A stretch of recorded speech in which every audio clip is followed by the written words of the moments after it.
పుట్టిన దగ్గర నుంచి కట్టి కాలేదాకా సొంత ఇంటి కోసం వెతికి అలసిపోయిన ఒక శరణార్థి గురించి చెప్తారు. పుట్టినప్పుడు అది నానిల్లు, తాళిపడిన తర్వాత ఆమె మొగుడిల్లు, ముసల్తానం వచ్చిన తర్వాత అది కొడుకిల్లు. మరి ఆమె ఇల్లు ఎక్కడ? మధ్యలో ఎక్కడో ఇరుకుపోయి జీవితాంతం ఇక్కడో కాలు అక్కడో కాలు వేసి అదే ఇంట్లో ఉన్నట్టు బ్రతికి వెళ్ళిపోయే ఆ మనిషి పేరు అమ్మ. అదొక 60 ఏళ్ల సుదీర్ఘ నరకం. అమ్మంటే పుట్టుకతో ముసలిది కాదు కదా. నీకు నాకు పరిచయం కాకముందు ఆవిడ కూడా ఆడపిల్లే.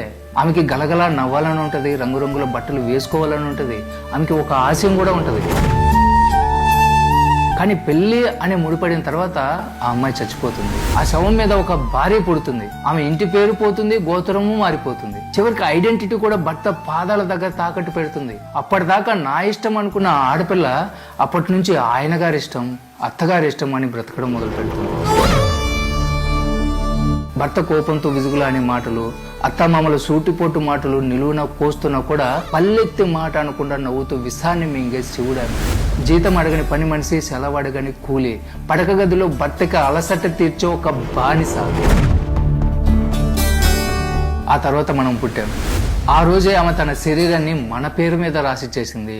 నువ్వు కడుపులో పడగానే ఆవిడికి ఆకలి వేసినా కూడా తినలేదు, అనారోగ్యం వచ్చినా కూడా మందు వేసుకోలేదు.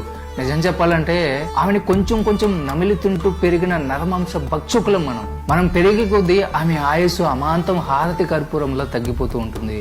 మనమే సిగరెట్ లాగా కాల్చి పీలుస్తా ఉన్నాం. కట్ చేస్తే కొడుకు పెళ్ళైపోతుంది. కొడుకే ప్రపంచం అని బ్రతికిన ఆవిడికి సడన్ గా ప్రపంచంలో చోటు తగ్గిపోతుంది. ఇంటికి కొత్త పెత్తనం వస్తుంది. ఎవరి కోసమైతే ఆమె తన యవ్వనాన్ని ఆరోగ్యాన్ని దారపోసిందో వాళ్ళే ఇప్పుడు నీకేం తెలియదమ్మా, నువ్వు కాస్త ఆగు అని నోరు మోయిస్తారు. ఆమెది చేదస్తమంటారు. చివరికి ఏమవుతుంది? ఈ ఇల్లు నాది అని ఆమె జీవితం మొత్తం అనుకుంది. కానీ ఆమె అదే ఇంట్లో ఒక గెస్ట్ లాగా మారిపోతుంది. దిక్కుమాలిన మందు బిళ్ళలు, హాస్పిటల్ వాసనలు, మొహం చాటేసిన భర్త, బిజీ అయిపోయిన కొడుకు విజుక్కునే పోవడం. చివరికి మంచం మీద పడిపోయిన తర్వాత ఆవిడికి చావు అంటే భయం ఉండదు. నేను ఎవరికీ బరువు కాకూడదు అన్న బాధ ఎక్కువగా ఉంటుంది. ఏ మంచం మీద అయితే నిన్ను కని పాలిచ్చిందో అదే మంచం మీద ఎండిపోయిన చర్మంతో, మసగబారిన చూపుతో ప్రాణం వదిలేస్తుంది. అది చావు అనుకుంటే పొరపాటు.